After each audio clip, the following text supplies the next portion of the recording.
ఈరోజు మన అంశం ఏంటండి? అది అయిపోయింది ఉదయం. మృతుల పునరుత్థానం ఎప్పుడు? నేడు అనేకులు యేసుక్రీస్తు వారి రాకడతో మనమందరము సమాధుల్లో నుండి లేపబడతాం. ఈ దేహము మరలా ఆత్మ సంబంధంగా లేపబడుతుంది. భౌతిక శరీరము మహిమ శరీరంగా మార్చబడుతుంది. ప్రభు రాకడలో నేను మహిమ దేహాన్ని పొందుతాను. కనుక సదాకాలము నేను పరలోకంలో ఆ మహిమ దేహాలతో నివసిస్తాను అనేటువంటిది నేటి క్రైస్తవం యొక్క నిరీక్షణ, అనేకుల నిరీక్షణ కదండి.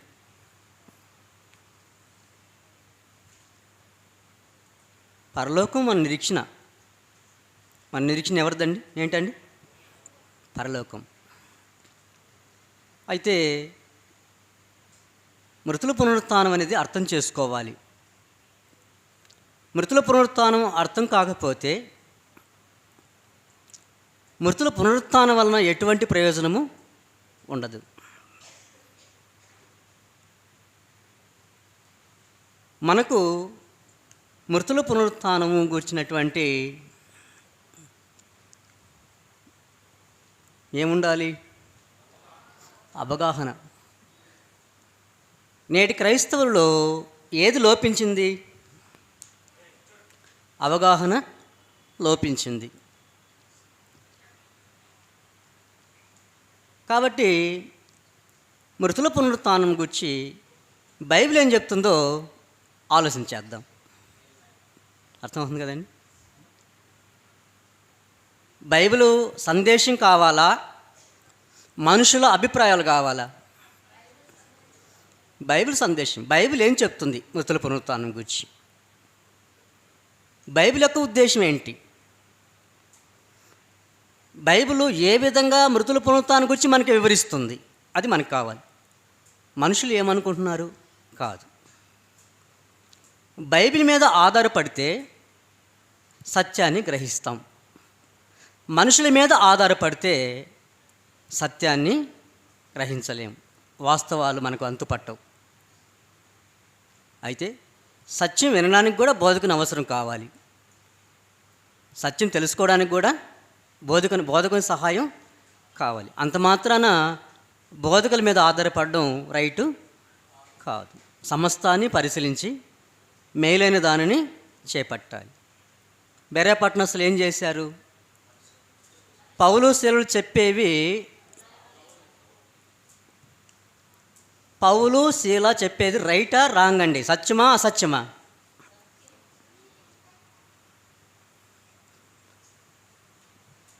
వాళ్ళు సత్యవంతులా అబద్ధికులా?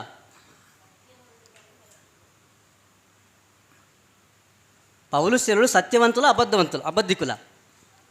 సత్యవంతులు. సత్యమందున్నవారు. వారు చెప్పే విషయాలు సత్యమైనవి. అయినా సరే డోంట్ కేర్ అన్నమాట. ఎవరికి? బెరయ వాళ్ళకి. బెరయ పట్టణంలో ఉన్నవారికి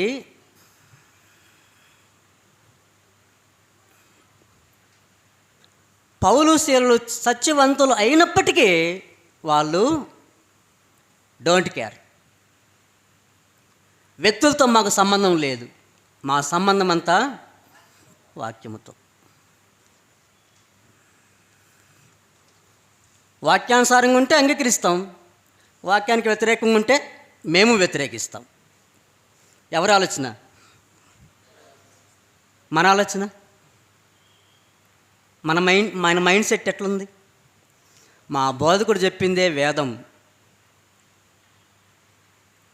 మా బోధకుడు ఏది చెప్పితే అది రైట్ అయి ఉండాలి, అంతే. మేము పరిశీలన చెయ్యం. మేము పరిశీలన చెయ్యి. పరిశీలించే జ్ఞానం కూడా మాకు లేదు, పరిశీలించిన థాటే లేదు. ఎందుకని? నాకంతా తెలుసు, మా పాస్టర్ గారు చెప్తున్నారుగా. అంతా తెలుసు అనుకున్నవాడికి ఇంకేం పరిశీలిస్తాడు? నా అంతటి వాడు లేడనేవాడు, నాకు తెలిసినంత వాక్యం తెలియదు ఎవరికి అనుకునేవాడు ఏం పరిశీలిస్తాడు? పరిశీలన ప్రతి బోధకుడికి అవసరం, ప్రతి క్రైస్తవుడికి అవసరం, విశ్వాసికి అవసరం. పరిశీలన లేకుండా వాస్తవాలు మనం గ్రహించలేము. కాబట్టి గ్రంథమే మనల్ని పరిశీలించమంటుంది. గ్రంథమే మనల్ని ఏం చేస్తుంది? సమస్తమును పరిశీలించే మేలైన దానిని చేపట్టుడి. ఏది సత్యమో, ఏది అసత్యమో, ఏది వాక్యానుసారమో, ఏది వాక్య విరుద్ధమో ఏం చేయాలి? మనం పరిశీలించాలి. ఆ పరిశీలించే విధానాన్ని మన జీవితంలో ఎప్పుడూ మనం విడిచిపెట్టకూడదు. అర్థమవుతుందండి?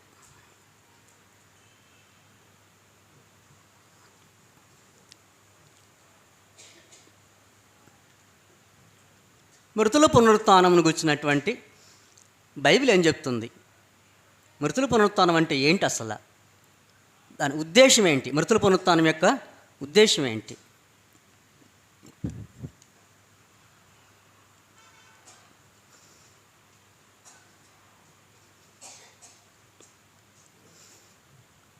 మృతుల పునరుత్థానము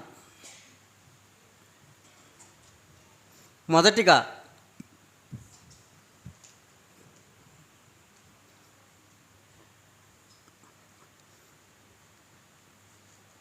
నిరీక్షించిన వారు ఎవరండి?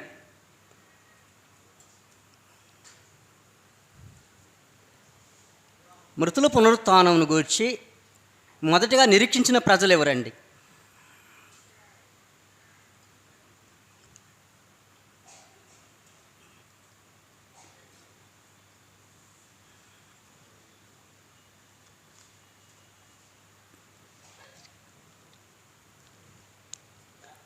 మృతుల పునరుత్థానమును గూర్చి మొదటిగా నిరీక్షించిన ప్రజలు ఇశ్రాయేలీయులు. గ్రంథములందును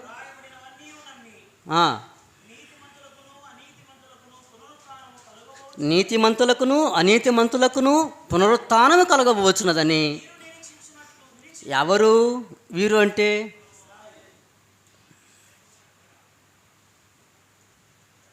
వీరు అంటే ఎవరు? ఇశ్రాయేలీయులు. ఇశ్రాయేలులకు మృతుల పునరుత్థానంకి వచ్చినటువంటి నిరీక్షణ ఎక్కడ దేని నుండి కలిగింది? అదనమాట.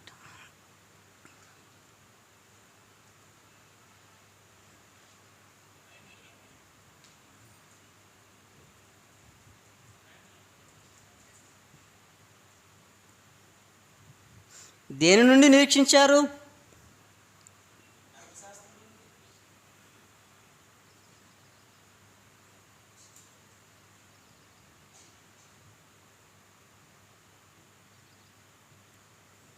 మోషే ధర్మశాస్త్రములోను ప్రవక్తల గ్రంథములలోను వ్రాయబడిన దాన్ని బట్టి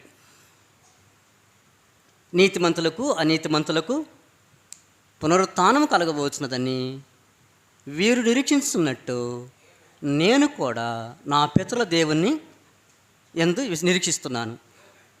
నేను కూడా నిరీక్షించి నా పితరుల దేవుని సేవిస్తున్నాను. కాబట్టి ఎక్కడుంది మృతుల పునరుత్థానానికి వచ్చినటువంటి నిరీక్షణ వారికి? మోషే ధర్మశాస్త్రంలోను ప్రవక్తల గ్రంథాల్లో ఉంది. అప్పుడు మనం ధర్మశాస్త్రంలో ఎక్కడ చెప్పబడిందో చూడాలి, ప్రవక్తల గ్రంథాల్లో ఎక్కడుందో చూడాలి. అవును కదండి? ఒక విషయాన్ని మనం మర్చిపోకూడదు బైబిల్ చదివేటప్పుడు.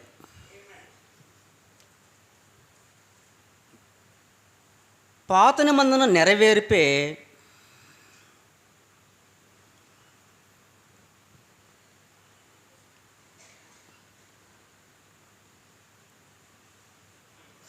క్రొత్త నిబంధన. మోషే ధర్మశాస్త్రంలోను ప్రవక్తల గ్రంథాల్లోనూ ఏదైనా ఒక విషయం ప్రవచింపబడింది అంటే అది నెరవేరితే ఏదొస్తుంది? కొత్త నిబంధన.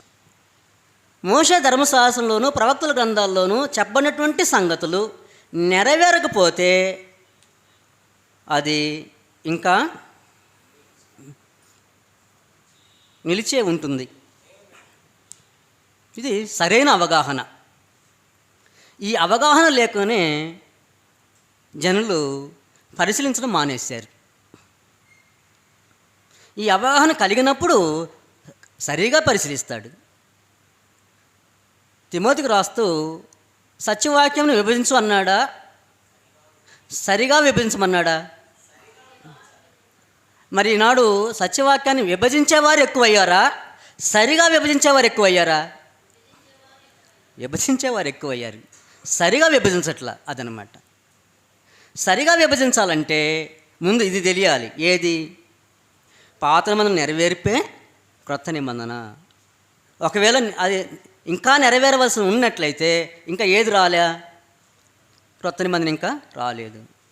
ఒకవేళ పాత నిబంధన ప్రవచనాలు ఇంకా నెరవేరకుండా వాటిని మనం ఇంకా నిరీక్షించవలసి వస్తే అది ఇంకా ఏమై ఉండాలి?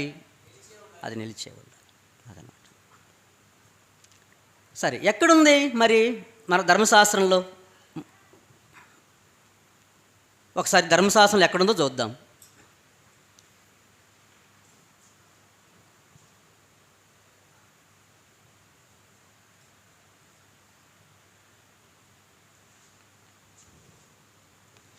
నిర్గమకాండము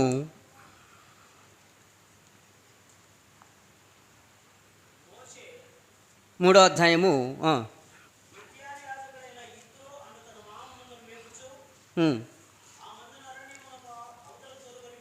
మోషే గొర్రెలను కాసుకుంటూ మామ మందను మేపుతూ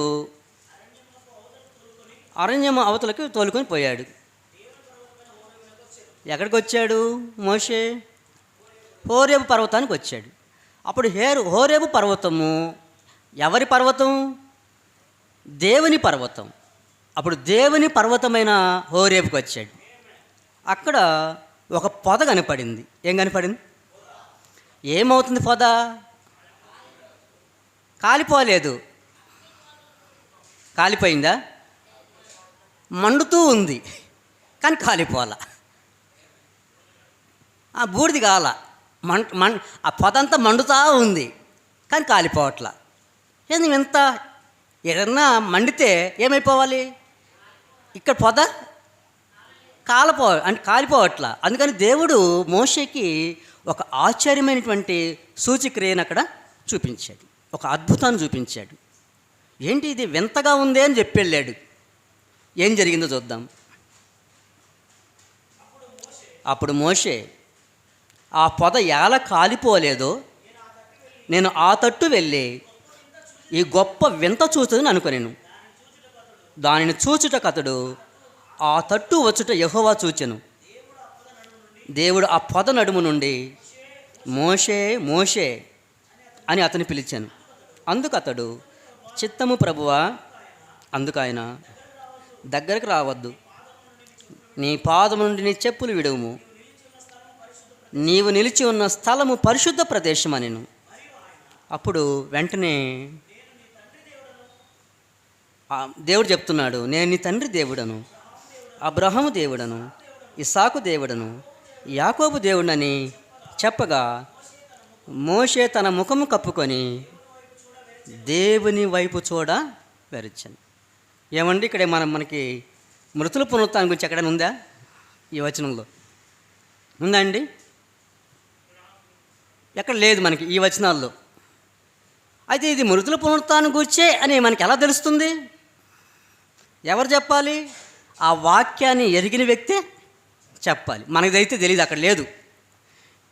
ఏమన్నాడు దేవుడు? నేను అబ్రహాము దేవుడు, ఇస్సాకు దేవుడు, యాకోబు దేవుడు. ఇదే తెలిసింది అక్కడ. మరి అబ్రహాము దేవుణ్ణి, ఇస్సాకు దేవుణ్ణి, యాకోబు దేవుణ్ణి ఎందుకు చెప్తున్నాడు దేవుడు? మత్తయి సువార్త 22వ అధ్యాయం మత్తయి సువార్త 22వ అధ్యాయం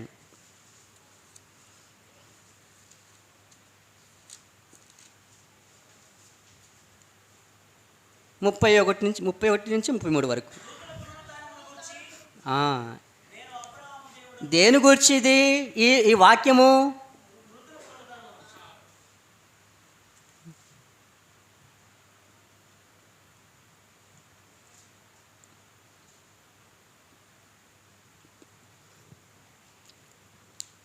ఆ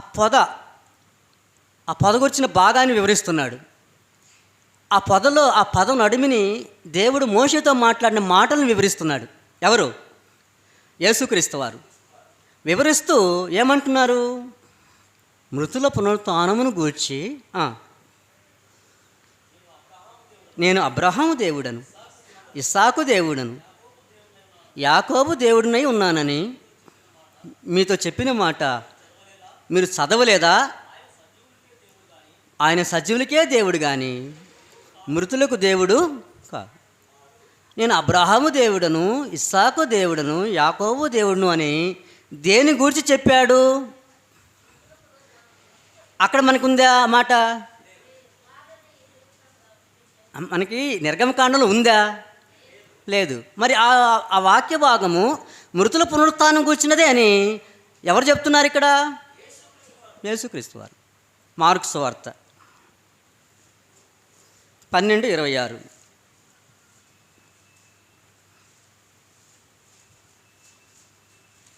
మార్కు సువార్త 12:26. వారు లేచెదరని ఎవరిని కూర్చున్న సంగతి? మృతులను కూర్చున్న సంగతి.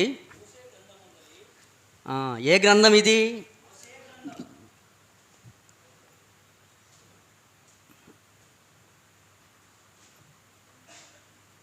మోషే గ్రంథమునందలి ఏ భాగము? చదవండి. ఒకవేళ నేను వేరే భాగం చెప్తున్నానేమో, వేరే రిఫరెన్స్ అనుకుంటున్నారేమో. కాదు, పొదను గూర్చిన భాగం. అంటే దేని కూడా చెప్తున్నాడు, దేని కూడా వివరిస్తున్నాడు? ఆ పొదను గూర్చిన భాగాన్ని కూడా వివరిస్తున్నాడు. అదనమాట. మత్తయ్య గారు వివరించలా. ఎవరు వివరిస్తున్నారు? మార్కు గారు వివరిస్తున్నారు. అంటే అక్కడ ఆయన విడిచిపెట్టిన దాన్ని ఈయన జ్ఞాపకం చేస్తున్నాడు మార్కు గారు. అప్పుడు లూకా గారు ఇంకా కొద్దిగా లోతుగా చెప్తాడనమాట. అప్పుడు ఒక వాక్యాన్ని ఒకే చోట చదవకూడదు కదండి. మత్తయ్య గారు ఏమన్నారు, మార్కు గారు ఏమన్నారు, లూకా గారు ఏమన్నారు, ఆ మొత్తం వివరించి చూడాలన్నమాట. అప్పుడు ఆ పొదని గూర్చిన భాగములో దేవుడు నేను అబ్రహాము దేవుడను, ఇస్సాకు దేవుడును, యాకోబు దేవుడినని ఆయన సజీవులకే దేవుడు కానీ ఎందుకు చెప్పాడు ఆ మాట? వారు లేచెదరని. అది రైట్ చేసుకోండి, అది టిక్ పెట్టుకోండి. అక్కడ ఆ పొదను గురించిన భాగంలో అబ్రహాము దేవుడును, ఇస్సాకు దేవుడిని, యాకోబు దేవుడిని ఎందుకు చెప్పాడు? వారు లేచెదరని. వారు అంటే ఏంటి? లేవడం, మృతుల పునరుత్థానం. లూకా సువార్త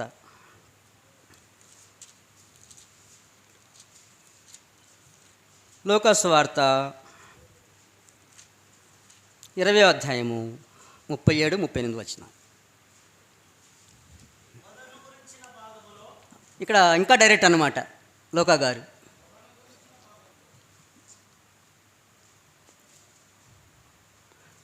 పొదను గూర్చిన భాగములో ప్రభువు అబ్రహాము దేవుడను, ఇస్సాకు దేవుడను, యాకోబు దేవుడని చెప్పుచు మృతులు లేతురని మోషే సూచించాను. అదని ఆయన సజీవులకే దేవుడు కానీ మృతులకు దేవుడు కాదు. మార్కు సువార్తలేదేమో వారు లేచిదరని ఆ మాట పలికాడు ప్రభువు కదండి. మత్తయి సువార్తలేనేమో మృతుల పునరుత్థానం గురించి ఈ మాట పలికాడు. లూకా సువార్తలేనేమో మృతులు లేతురని మోషే సూచించాను. ఏ గ్రంథంలో? మోషే గ్రంథం. మోషే ధర్మశాస్త్రంలో మృతుల పునరుత్థానానికి వచ్చిన సంగతి ఎక్కడుంది? పొదనుకొచ్చిన భాగంలో. ఎక్కడుందండి? ఆ పొదనుకొచ్చిన భాగము ఎవరి గ్రంథము? మోషే గ్రంథము. అప్పుడు మోషే ధర్మశాస్త్రంలో మృతుల పునరుత్థానానికి వచ్చి ఎక్కడుందంటే నిర్గమకాండం 3వ అధ్యాయంలో ఉంది. ఎలా ఉంది? నేను అబ్రహాము దేవుడును, ఇస్సాకు దేవుడును, యాకోబు దేవుడు అని చెప్పడం వలన అది మృతుల పునరుత్థానానికి వచ్చినటువంటి సంగతే అని చెప్తున్నాడు అనమాట. అర్థమవుతుంది కదండి? క్లియర్గా ఉందా? అస్పష్టంగా ఉందా? క్లారిటీగా ఉంది వాక్యం కదండి. అప్పుడు మనం ఎక్కడ చూసాము? మోషే ధర్మశాస్త్రంలో ఎక్కడుందో మృతుల పునరుత్థానం? ఎన్ని వాక్య భాగాలు చూసాము? నిర్గమకాండాన్ని సపోర్ట్ చేస్తూ యేసుక్రీస్తు వారు మాట్లాడిన మాటల్ని 3 రాశారు. యేసుక్రీస్తు వారి మాటల్ని 3 రాశారు. 3 సాక్ష్యం ఇచ్చారు. ఎవరెవరు? మత్తయి, మార్కు, లూక. 3 కూడా యేసుక్రీస్తు వారు పలికినటువంటి మాటలు మృతుల పునరుత్థానం గురించి మాట్లాడాడు. ఆయనే మృతుల పునరుత్థానం గురించి తెలియజేశాడు ఆ విషయాల్ని అని రాశారు. అర్థమవుతుంది కదండి. రెండోది ఎక్కడ చూడాలి మనం? ప్రవక్తల గ్రంథాలు చూడాలి మృతుల పునరుత్థానం ఎక్కడుందో. అవును కదండి.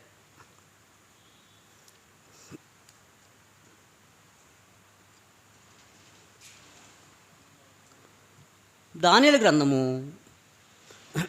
12వ అధ్యాయము 2వ వచనం. దానియేలు గ్రంథము 12వ అధ్యాయము 2వ వచనం. మరియు సమాధిలో నిద్రించు అనేకులు మేలుకొనెదరు. వారు సమాధుల నుంచి ఎందుకు బయటకు వస్తారు? కొందరు నిత్యజీవం అనిపించడానికి, కొందరు నిందపాలగుటకు, నిత్యముగా హేయులగుటకు మేలుకొనెదరు. అప్పుడు మృతులు సమాధుల నుండి బయటకు వస్తారు అన్న సంగతి ఎక్కడ రాయబడింది? దానియేలు. తర్వాత కొరింథీయులకు రాసిన మొదటి పత్రిక 15వ అధ్యాయము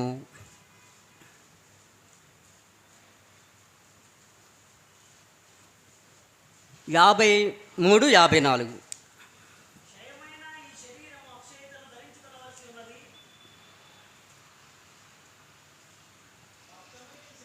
క్షయమైన ఈ శరీరము అక్షయతను ధరించుకొనవలసి ఉన్నది, మర్తమైన ఈ శరీరము అమర్తతను ధరించుకొనవలసి ఉన్నది.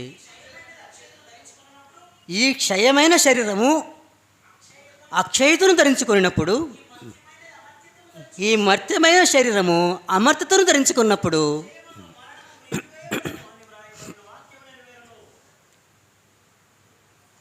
విజయమందు మరణము ఏం చేయబడుతుంది?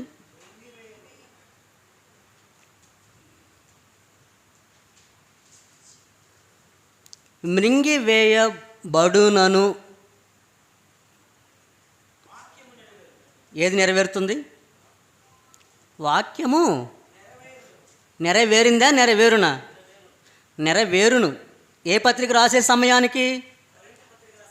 కొరింథీ పత్రిక రాసే సమయానికి అది ఇంకా నెరవేరలేదు. ఎక్కడుంది మరి ఆ లేఖనము, ఆ వాక్యము? యెషయా గ్రంథం 25:8 చదవండి ఒకసారి. యెషయా గ్రంథము 25:8.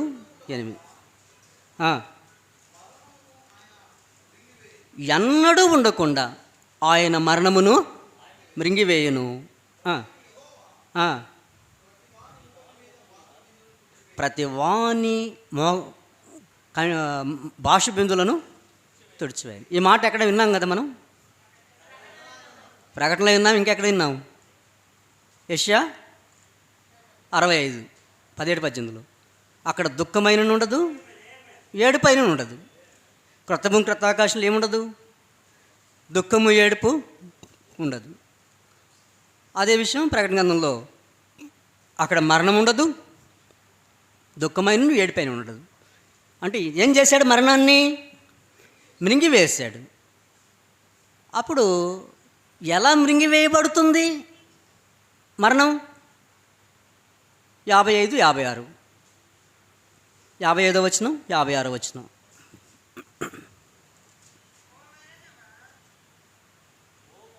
ఓ మరణమా నీ విజయం ఎక్కడ? ఓ మరణమా నీ ముల్లెక్కడ?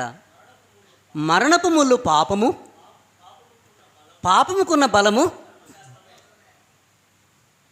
వీళ్ళే మరణం అనుకుంటున్నారు?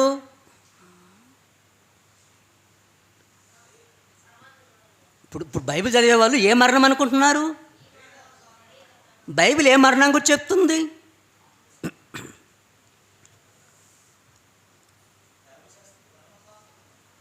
మృతుల పునరుత్థానం అంటే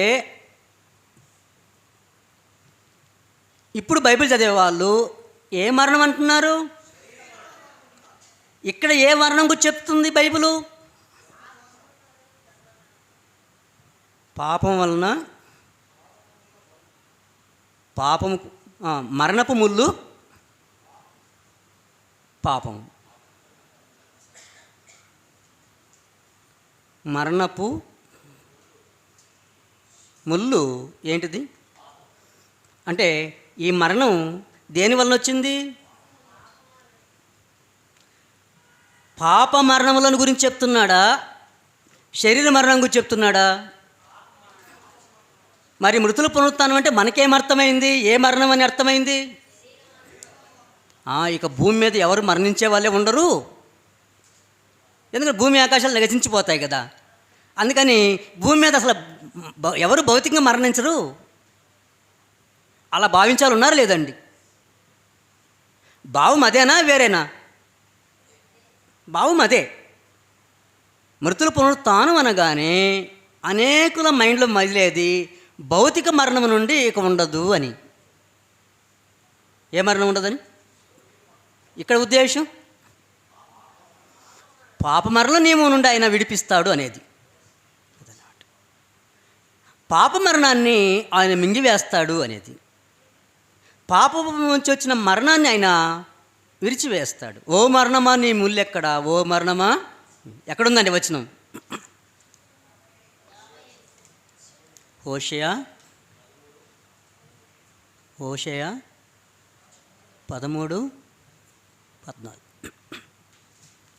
హోషేయ 13:14. ఎక్కడి నుంచి విడిపిస్తాను నేను వారిని?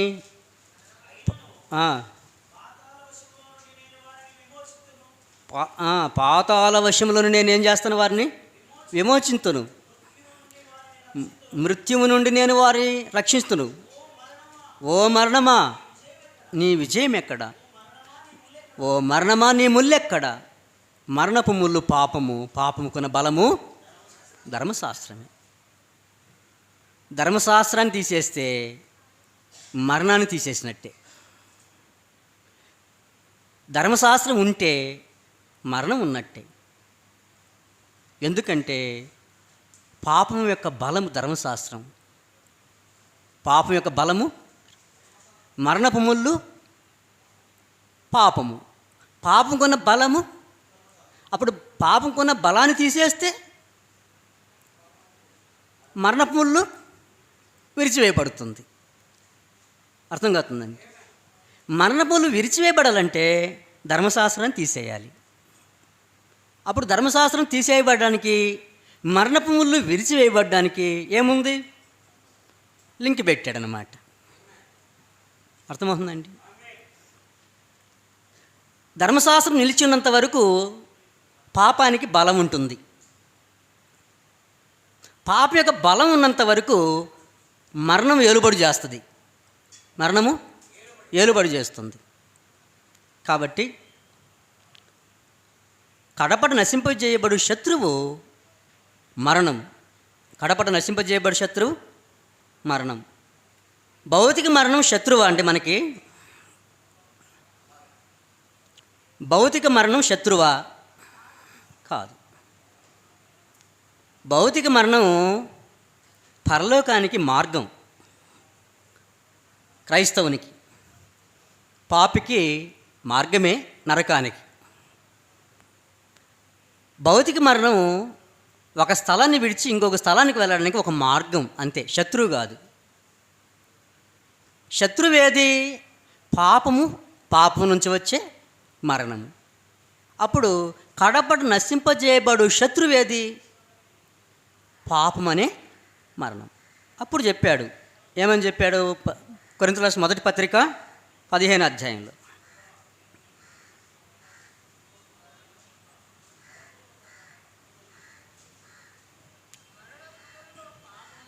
ఒకటి నుంచి 3 వచనాలు.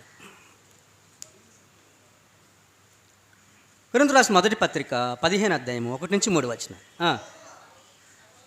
సహోదరులారా, నేను మీకు ప్రకటించిన సువార్త మీకు తెలియపరచుచున్నాను.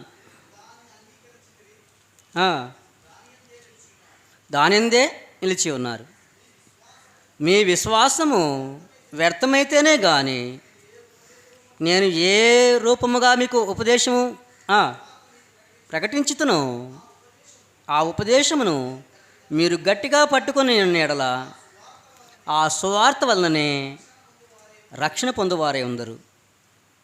నాకు ఇవ్వబడిన ఉపదేశము మొదట మీకు అప్పగించుతని, అదేమనగా లేఖనముల ప్రకారము క్రీస్తు మన పాపముల నిమిత్తము మృతి పొందెను, సమాధి చేయబడెను, లేఖనముల ప్రకారము మూడవ దినమున లేపడు.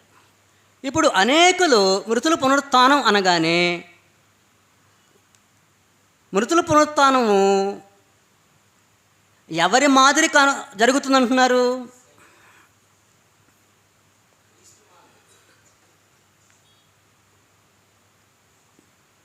మృతుల పునరుత్థానం ఎవరి లాంటిది?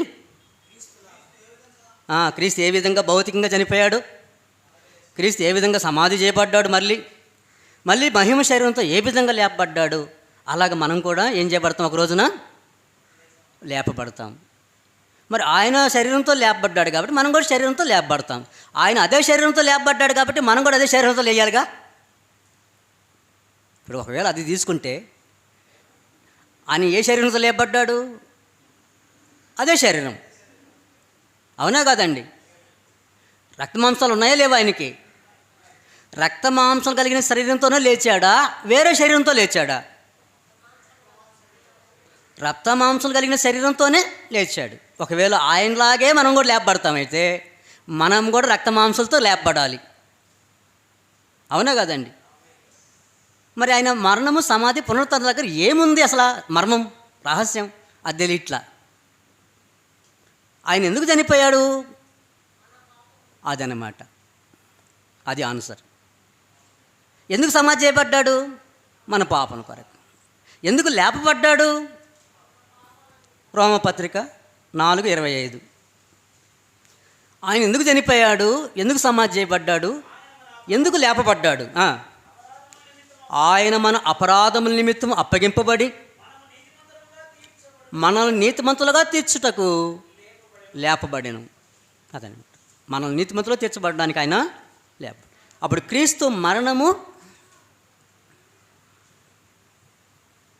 సమాధి, పునరుత్థానము ఎవరికి అర్థం కావాలి? నేడు బైబిల్ చదివే వారికి అర్థం కావాలి. అప్పుడు తప్పుగా భావించకుండా ఉంటారు, తప్పు అర్థాన్ని ఇవ్వకుండా ఉంటారు. అప్పుడు ఆయన మరణ, సమాధి, పునరుత్థానాలు ఉద్దేశం ఏంటి?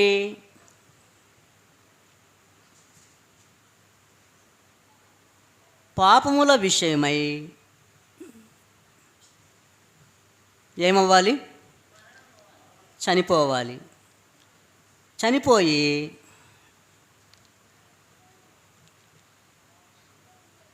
నీతి విషయంలో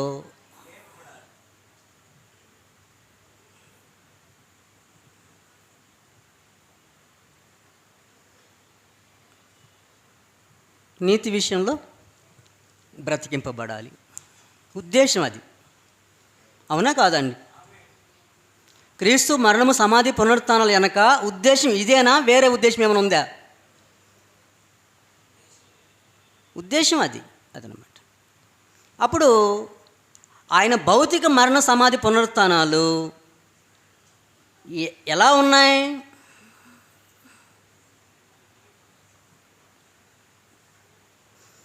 యేసుక్రీస్తు యొక్క మరణము సమాధి పునరుత్థానాలు ఎలా ఉన్నాయి?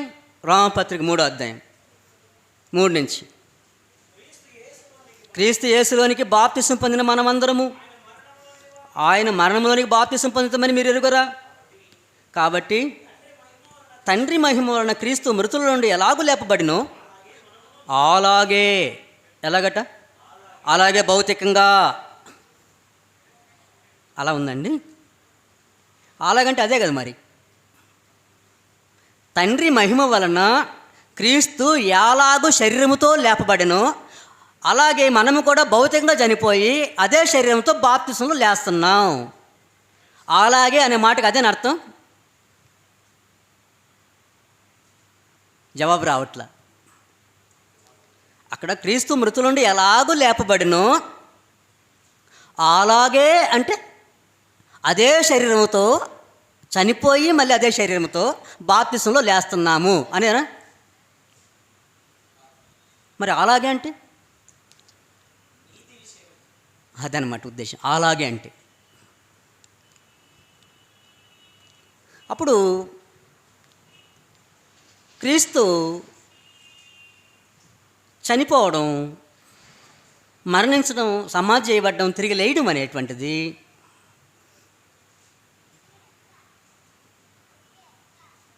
క్రీస్తు మరణించి సమాధి చేయబడి తిరిగి లేయడం అనేది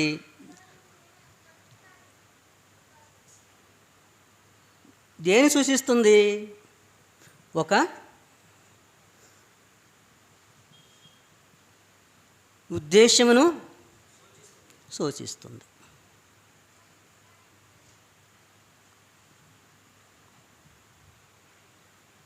ఉద్దేశం లేకుండా చనిపోయాడా? కారణం లేకుండా చనిపోయాడా? ఉద్దేశం ఉంది. కింద చదువుదాం. ఎందుకు చనిపోయాడు? 10వ వచనం. ఏలయనగా ఆయన చనిపోవట చూడగా, ఏంది? భౌతికమైన శరీరం విషయంలో భౌతిక సంబంధమైన శరీరంతో లేపబడ్డని ఉద్దేశంతో కాదా? మనుషులు భౌతికమైన శరీరంతో లేపబడాలనే ఉద్దేశంతో కాదా? కాదు. మరి దేంతో, ఏ ఉద్దేశంతో ఆయన చనిపోయాడు? పాపం విషయమై చనిపోయాడు. అదనమాట. అప్పుడు ఆయన మరణ సమాధి పునరుత్థానాన్ని ఎలా చూడాలి మనం? ఆ ఉద్దేశంతోనే చూడాలనా, లేక భౌతికమైన శరీరంతో లేపబడతామా ఆయనలాగా అనే ఉద్దేశంతో చూడాలనా?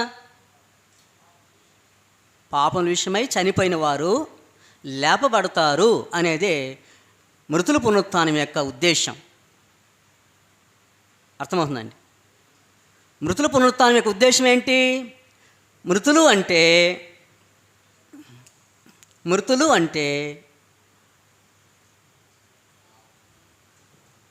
పాపులు. పునరుత్థానం